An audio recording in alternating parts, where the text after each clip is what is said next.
Maisa, Ha? orang nak tanya tu, perfume tu bau apa sebenarnya? Ni, pewangi ni. Ha, Ni bau apa? bau apa? Allah, hai. Perfume ni dia bau vanilla fresh, bau vanilla lembut je.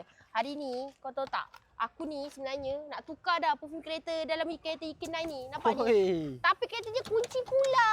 mana kuncinya? Tak jumpa. Ya Allah. Allahu Akbar. Tapi yang mana tak tahu lagi, pewangi kereta JDM ni dia bau vanilla fresh. Dia bau vanilla lembut, bau vanilla yang tak sakit hidung, tak sakit kepala. Pasang perfume kereta ni dekat dalam kereta, auto bau kereta baru. Memang bau marem. Tahan punya berapa bau. lama pula tahan?